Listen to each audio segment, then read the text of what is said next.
Hi everybody, it's Peter Stockdale, the host of the Spin Market Report. Are you looking for a new place to advertise your business? With over 85,000 YouTube impressions and 20,000 total streams across all platforms in the last 12 months, the Spin Market Podcast Network could be the prime space you've been looking for to advertise your business. Get a hold of Spin Market today and see what advertising on a podcast can do for you. Visit www.spinmarketwith2ks.com or email digitalagent@spinmarket.com for more information.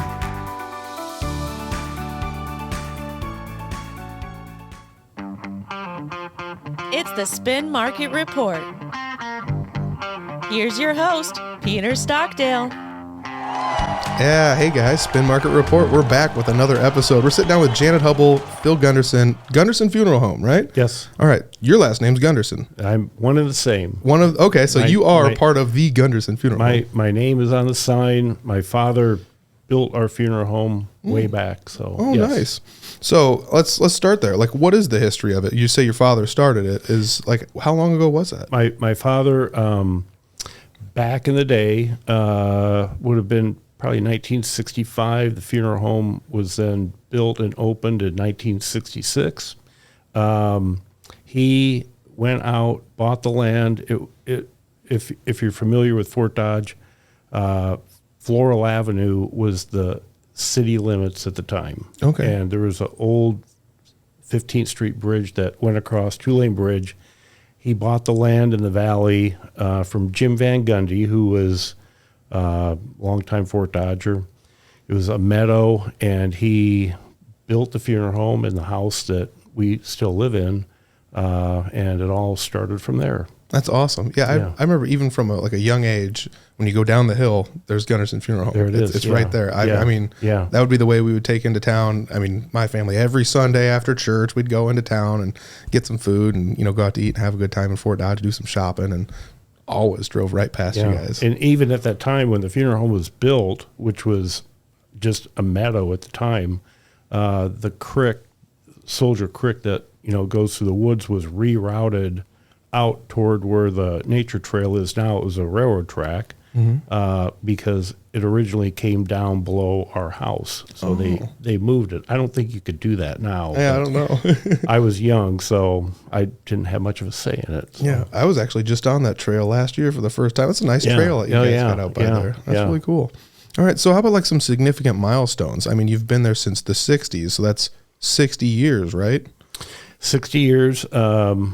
Again, my father, and he had a partner at the time, Dee Selgren, and then Kenny Rash, who was a silent partner at the time, started the funeral home. My dad bought out Dee back in the mid-'70s.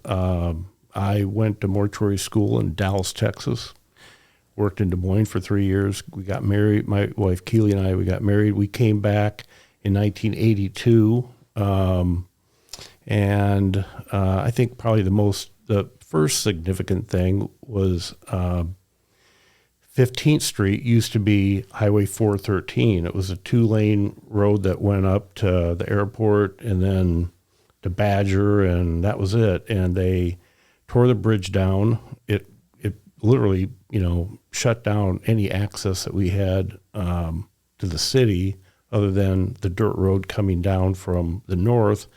And they built a bridge, widened the highway, and I think it was at that time following that the north side of Fort Dodge really opened up, and the business that he had started began to really take off more than, those early years. So you think maintaining the roads or remodeling the way that the infrastructure was? When you look at the Kenyon Bridge and see how it shut down, we were isolated from, I think, probably April till Thanksgiving that year. Oh, wow. It was a big deal. Now that you mention it, when you're on that north side of the bridge, there's really no easy way to get back into downtown or anything. You kind of have to go zigzag your way all the way through town to get in there. So then I think the next big thing was when my father died in 1989, and I took over the business at the time, and we kept growing. And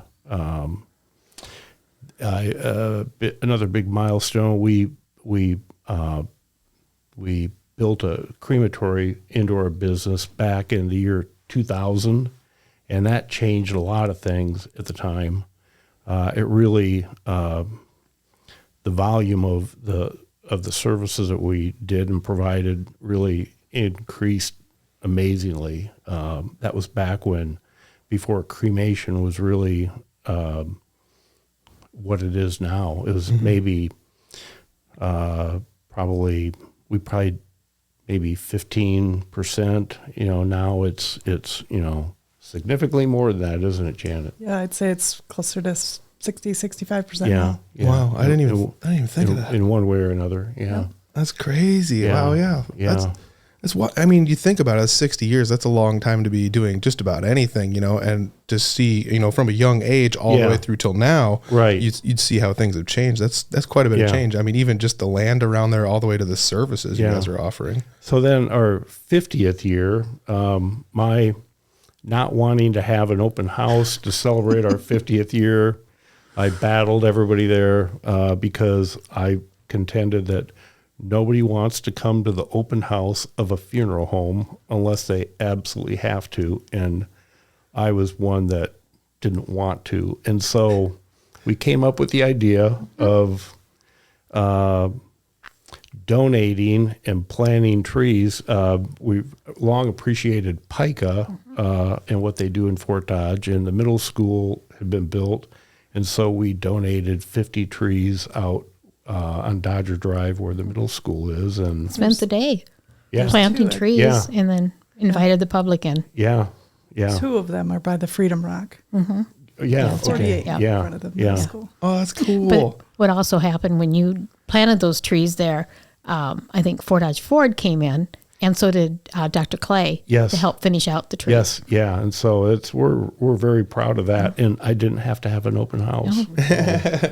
We did do a ribbon we cutting. did a ribbon cutting, and we invited PICA down at the funeral home for lunch, and it was really a great day. So Yeah, it's kind of the best of both worlds. You plant a Yeah. tree, and I think that's one of those things a lot of people are like, oh, you planted a tree, but that's there forever. Yeah, I mean, how many yeah. hundreds of years is that tree going to be there? Everyone's going to be able to enjoy it generation after generation after generation. It's going to be amazing. Yeah. Janet, what got you interested in becoming a funeral director? I can somewhat blame it on family a little bit. Okay. And oddly enough, Phil Gunderson went to mortuary school with my first cousin, Keith Lampy. Keith Lampy's dad was also funeral director. Norbert Lampy is my mom's brother. So didn't grow up in the business necessarily, but it's just easy to tell people, my family's in it. Yeah. So anyhow, that's kind of, I don't know. I just wanted a career that every day was a little bit different, wanted to help people. And I don't know, just kind of fell into it that way. And then oddly enough, it's my hometown funeral director, Phil Harris, also had a connection with Phil Gunderson. And he was my JV freshman basketball coach. And he was the one, I did not send a resume to Gunderson's, but Phil Harris put me on to Phil. And then like I said, my first cousin also knew Phil from, I don't know what it was, mortuary school and lifelong friends. Phil and I worked together in Des Moines at Hamilton's, and That's right. played softball together and all kinds of stuff. So I had 2 of the best connections I didn't even know I had. And get a phone call in Cincinnati is where I went to mortuary school. And he asked me to come for an interview. And I grew up in West Bend, married my high school sweetheart, and we kind of wanted to raise our kids next to our grandparents. So Fort Dodge, like you said, that's a town that we came to shop and whatever else. Didn't envision ourselves landing here, but I didn't want to be in a small town either. So it's kind of the best of both worlds.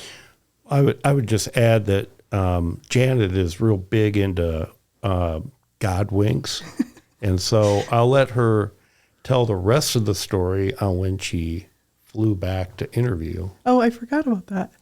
This is really cool. All right, let's hear it. So I was by myself, and there's a young mom with little kids, and she had all sorts of snacks, and she's offering me a snack. And I'm like, yeah, no, I'm okay. And then she goes, how far is it from Des Moines to Fort Dodge? I'm like, oh, roughly about 2 hours. She's like, oh, I'm actually going back home for my aunt's visitation. Which funeral home? It was Gunderson's. Yeah, that's wild. I said, well, that is wild. I said, I'm interviewing there tomorrow. Put in a good word for me. That's so cool. I think she did. So, yeah. It's such a small world out there. Yeah. So yeah, and Phil mocks me for my godwinks, but there's definitely a golden thread, I think. So. So what does a typical day look like as a funeral director? I think we all know the obvious things you guys do, but what are some of the things people might not know that you do? The stuff behind the scenes, or while nobody else is there? Janet, go ahead. Yeah, every day is a little bit different. I think probably the first year that I was an intern there, the month of May, we served 31 families. And then following in July, I think we served 2. So it was kind of an extreme of you can be very busy, or sometimes you wonder if the phone works and if it's going to call. So there's no rhyme or reason to that. So yeah, every day is a little bit different with what you're doing. Obviously, when you're serving families, there's a lot to do, making phone calls, just connecting the dots with getting the service coordinated and things like that. On our off time, it's, making sure paperwork and those things are taken care of. So yeah, a day-to-day, like I said, if you make arrangements with a family, typically you're touching base with the clergy and church and, making those connections with the cemetery if that's involved, reaching out to musicians to coordinate if that's part of the service at all, writing the obituary. So you get to meet all sorts of families and hear life stories, which that's probably my favorite part, is kind of hearing, what people accomplished in their lives and what their legacy is. Mm-hmm. So. I will say I did do, we went to Gunderson to film a funeral service that was there, or memorial service, one or the other. And it was something where when people started getting up there and telling the stories, I didn't realize how big of a softie I was. I was just sitting there I don't even know these people. And this is so touching, And I would have to agree. That would probably be it's almost bittersweet, where it's just I wish I would have heard these stories months prior and met this person, Right. And it's such a beautiful thing when people come out and tell those stories too. And it's therapeutic. I mean, it needs to happen. I think that's probably the biggest, I would say, looking at funeral services, the disappointment that I have is that people maybe don't recognize how valuable that is. Yeah, I could definitely see that. Yeah. Getting back to the typical day, you can get up and think your day's going to go a direction and you're, whatever that's going to look like, and a phone call or two will just change everything. I mean, whether it's a high-profile death or a tragic death or families that have a lot of issues, or that the deaths, like Janet said, they seem to go in streaks where you're really busy or then it slows down, but it's different all the time. And I think that's what I've always liked about it, is that you can be out on funerals all the time, or you can be sitting in your office all day. You just never know. Yeah. What are some misconceptions that people might have about funeral homes or funeral home directors or the service itself that, might not actually be true, but it might just be something? I had given an example off camera about a funeral service I went to for a relative that just seemed like it was kind of just open and shut and done. And that was the way everybody kind of wanted it. But at the end of it all, it was isn't there supposed to be something more here? And it was, again, everybody got what they wanted out of it, but it kind of felt like maybe they didn't at the same time, and that might be a misconception. I feel like some people are just it's a service, it's done, and then we'll move on. But it's not just that. Yeah. There was a training I took to become a celebrant, and that's a big thing as far as exactly what the instructors of the class said, that it's the elephant in the room, where life celebration is a big term that's used. And she's like, we're so busy celebrating, we're ignoring the fact of why we're all gathered.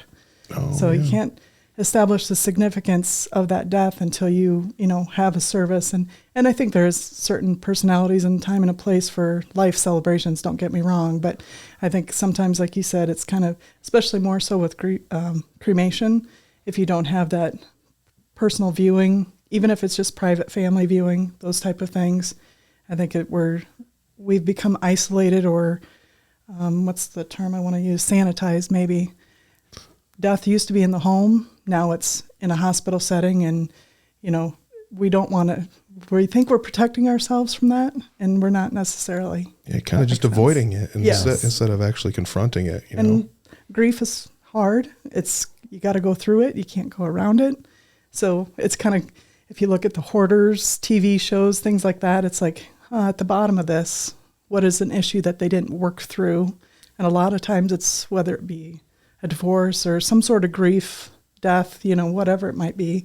It's issues that they haven't gone, figured out and worked through themselves. So I'd say funeral service is probably the biggest aspect to help people start that journey of grief. Absolutely. If you don't, it stems into alcohol abuse or, those type of things and society problems, I guess. Yeah. Yeah. I think funeral service wasn't invented by the American funeral director as a way to make money. It's been around since the beginning of time. It has purpose and value, a life that's been lived and come to an end and should be honored, remembered. It's part of our coping with and dealing with and going the beginning part of the grief process. And as Janet said, you can't go around it. You've got to go through it. And we've long lived in a death-denying society. We're youth-oriented. We don't like to see it, think about it. But it happens to everybody. And the simplest way is not always the best. So, and we're there to help. And everybody's different. I mean, people are not as churched as they used to be. And so we've worked hard at trying to be there waiting for them with the services that we provide and the direction and guidance to help them cope with so that they have things that are important to them and have value that will help them. So yeah, I think you brought up a good point. Everyone is different, but it's kind of your guys' job to be like, well, these are the options and this is why they might be good ideas, and kind of help usher them towards making whatever the best decision is for them. Yeah. I've always said funeral and director, they go together. We're there to help take care of it, but we're also there to help direct them by listening to what they want and what they need. So let's shift gears over to some unique services. So you guys do have something that I went recently online, and this is the first time I've seen it, but it's the Time for Angels. And you've been doing that for how many years has that been going on? 22, 21. 27. Oh. 1998. You're right. Sorry. Yeah. 19. And that story, I went like my wife, Keely, she convinced me. We were at a convention and there was a lady that had these angels and she said, we need to do this. And I'm like, so I've always said, my wife it's like I'm the Verizon account. I scroll to the bottom and hit I agree because she'll eventually wear me down. And the first year we learned a lot of lessons. I don't have to get into all that detail, but we learned kind of, I had visioned one thing, and it was like the first row of every funeral that we had, and it was very emotional. Mm-hmm. So we tinkered with it, learned, and 27 years later, and Janet, Keely, they do the bulk of it, and it's so go ahead, Janet. Yeah, for those that don't know what it is, what exactly is the Time for Angels? Yeah, so an invite is sent out to each of the families that we served in the previous years, but we have opened it up, obviously, to the community and recognize that grief doesn't have a timeline. So there are people that come that maybe weren't able to bring themselves to something like that in the past, and just recognizing that the holidays is definitely a poignant time of year where your grief hits hard, and it gives them a place. And I think probably the biggest thing is the community that is brought together and knowing that everybody is facing some sort of grief or loss. Obviously, that's why they attend, but just giving them hope for the holidays and a message of comfort and peace. The Christmas season is a tough time for people, especially that first year. But learned there's no timeline on grief. We have a lady who came one year, and it was 20 years. It's a long time. Well, It's the first time she felt like she could come and do that. Yeah. Well, the service every year has a commemorative angel Right. that's done. It's totally different every year, and it adds an additional, ceremonial significance to those that. We have people in the Receive it. community that have collected every single year of the angels. And I know Phil mentioned the first year you realized how personal the angel is. So Yeah. let's shift gears again here, because you'd mentioned community, like you're part of the community. Gunderson Funeral Home is definitely part of the Fort Dodge and surrounding area community. It's not just Fort Dodge. It's not just Webster County. It's all around. So what are some of the initiatives other than Time for Angels that you help do for the community? Because that is a very big one for people, like you said, that might not be on the normal timeline of grief that everyone else is. But are there things you do to give back to the community? You'd mentioned donating trees. Yeah. Before COVID, Janet would do lunch and learns.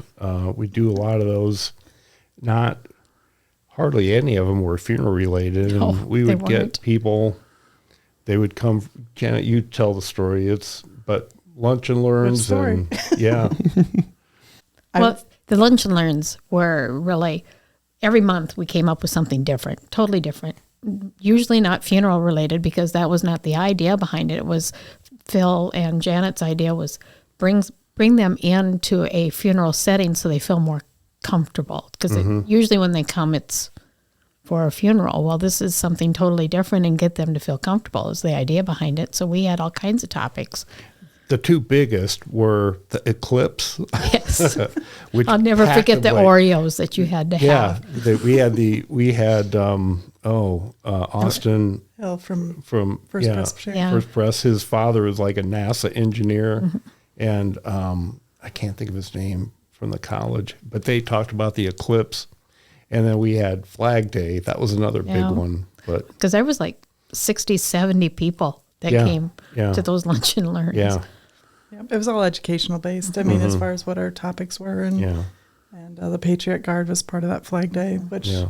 they're a huge part with funeral service for veterans and yeah. things like that as well. We had So, the day that we brought the puppy in, Puppy Jake. Pucky Jake Yeah. was another one. And just, I mean, if it was a pertinent topic or of something of interest in the community, we had a lunch and learn.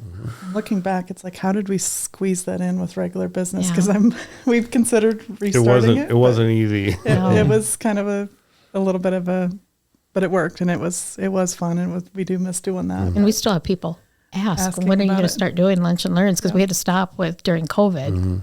And Yeah. otherwise, I think we did it for a good 2 years. Yeah.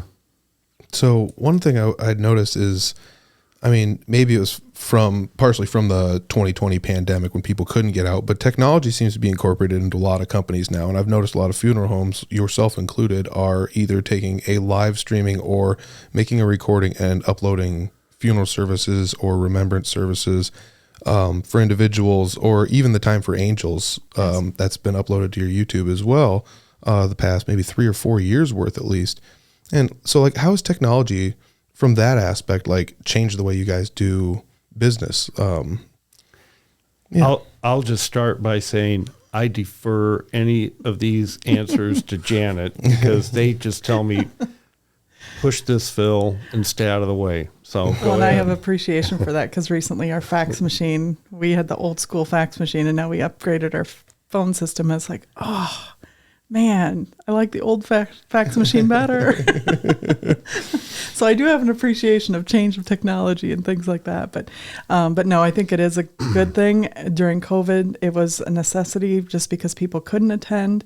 And our fear, I would think, is no longer, but that people wouldn't attend funerals. They would just sit at home or watch them and not attend. And I think that presence, being there for the family, is so vital to show that support and things like that. So thankfully, all that came back.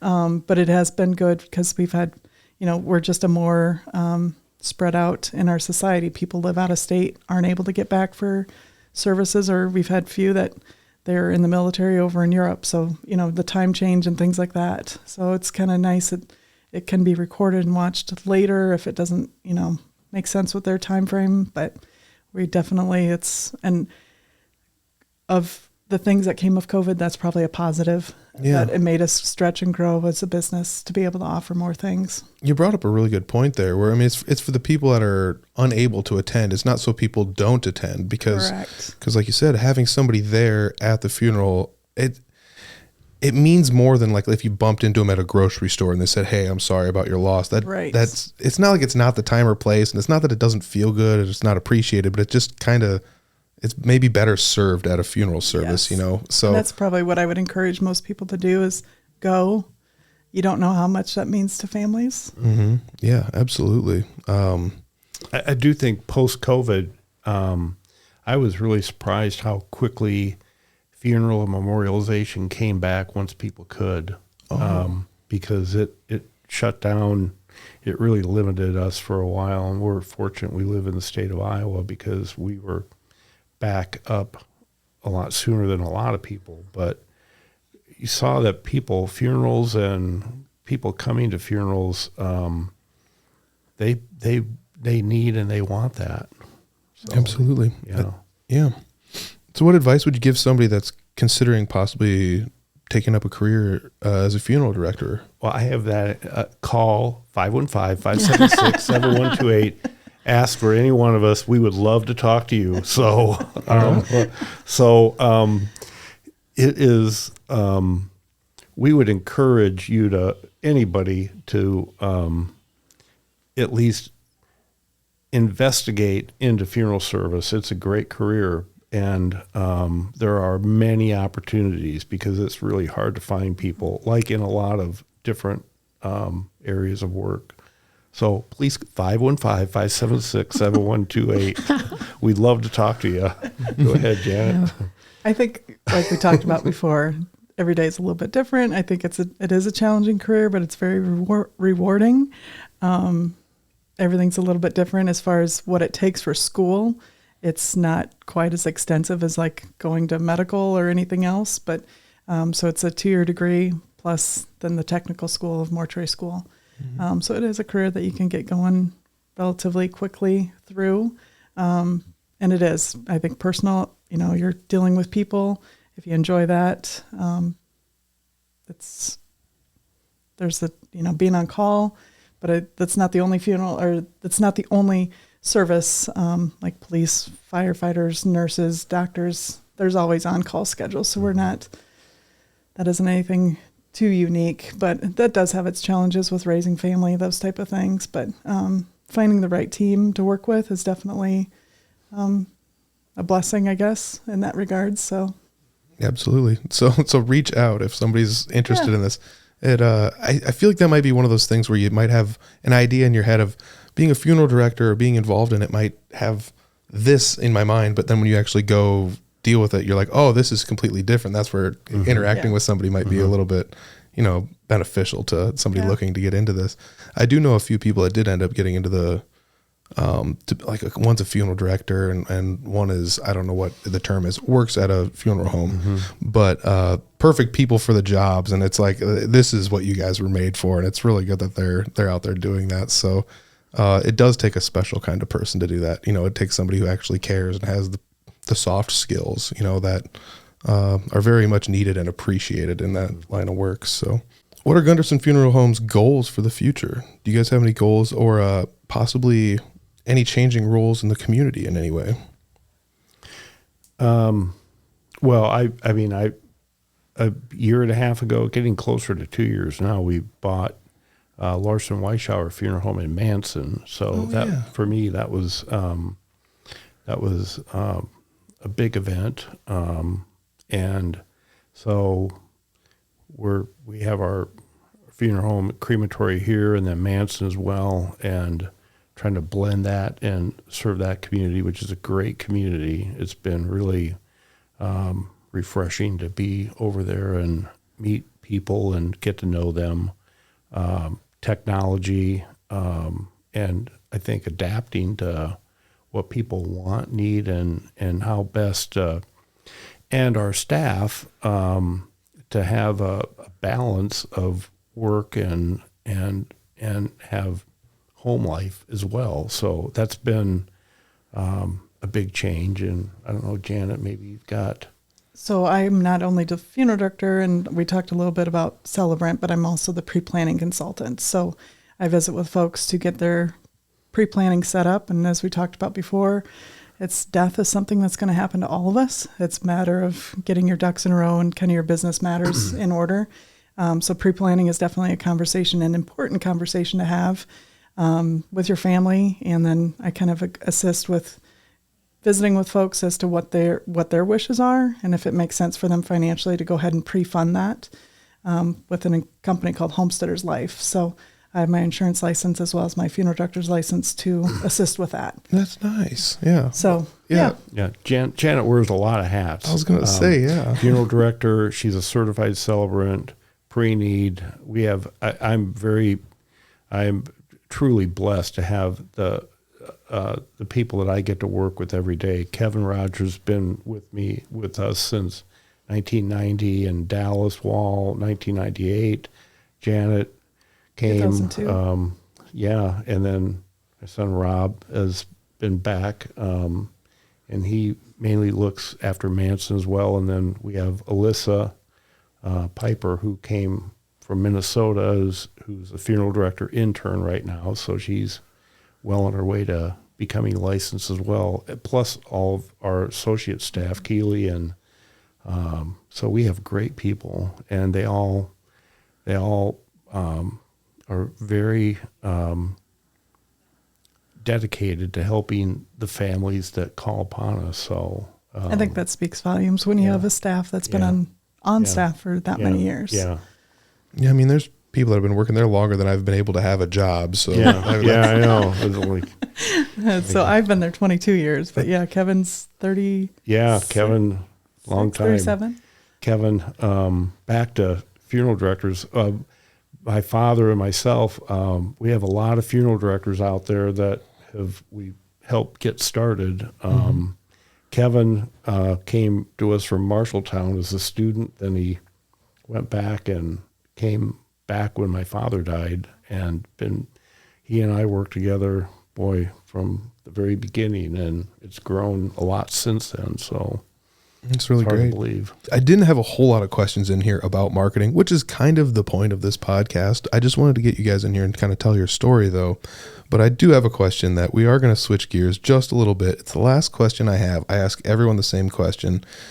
Can you name a time where marketing impacted your life and you possibly didn't know it until afterwards?